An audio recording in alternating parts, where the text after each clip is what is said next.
लगभग 150 वर्ष आज 7 नवंबर को वंदे मातरम 1885 में श्री बंकिम चंद्र चट्टोपाध्याय जी के द्वारा और 1896 में इसको सुरबद्ध किया गया था।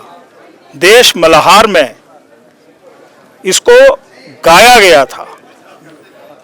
आज वो पल घड़ी पूरे देश में लगभग 150 स्थानों पर वंदे मातरम के वाचन और वंदे मातरम के इतिहास के ऊपर कार्यक्रमों का आयोजन हो रहा है। देश के यशस्वी प्रधानमंत्री श्रद्धेय श्री नरेंद्र मोदी जी दिल्ली में इस कार्यक्रम में हिस्सा ले रहे हैं। हिमाचल प्रदेश में भी 4 स्थानों पर, शिमला में श्री जयराम जी, श्री अनुराग जी, कांगड़ा में और हमीरपुर संसदीय क्षेत्रों में भी ये कार्यक्रम हो रहे हैं। केंद्र सरकार और भारतीय जनता पार्टी ने ये फैसला किया है कि ये कार्यक्रम सरकारों के माध्यम से भी हो और पूरा समाज इसमें शामिल हो जाए। और वंदे मातरम का इतिहास क्या है, वंदे मातरम के लिए इस देश में क्रांतिवीरों ने, क्रांतिकारियों ने, उनको जानकारी थी आज़ादी मिल जाएगी पर मिलना कठिन है। फंदा चूम लिया, जेल चले गए, गोली खा ली, पर उनके लिए प्रेरणा का सूत्र अगर कुछ रहा वो सिर्फ और सिर्फ वंदे मातरम था। और वंदे मातरम भारत माँ के लिए कहा जाता है।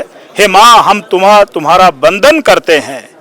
एक माँ जिसने हमें जन्म दिया और दूसरा ये मातृभूमि जो माँ हमें जीवन दायिनी के रूप में अन्न देती है, जल देती है, वायु देती है, आत्मनिर्भर बनाती है।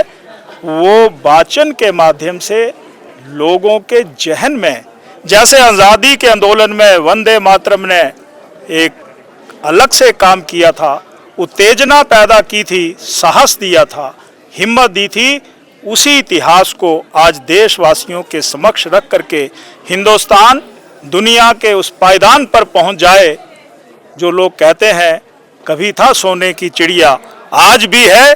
उस दिशा में हमारा विचार परिवार निरंतर काम कर रहा है। बिल्कुल स्वदेशी वंदे मातरम जब बनाया गया था तो उसको लगभग 1936 से पहले पूरे का पूरा गाया जाता था, परंतु तुष्टीकरण की नीति के कारण पंडित जवाहरलाल नेहरू जी ने मुस्लिम समुदाय के लोगों को खुश करने के लिए, जिसमें कहा गया था कि किसी देश को देवी के रूप में सृजन नहीं हो सकता, सजाया नहीं जा सकता।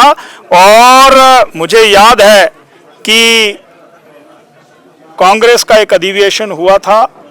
उस अधिवेशन में कांग्रेस के अध्यक्ष ने कहा था कि मुसलमानों के धर्म में संगीत मान्य नहीं है, इसलिए हम इसको पूरे स्वरूप में स्वीकार नहीं कर सकते।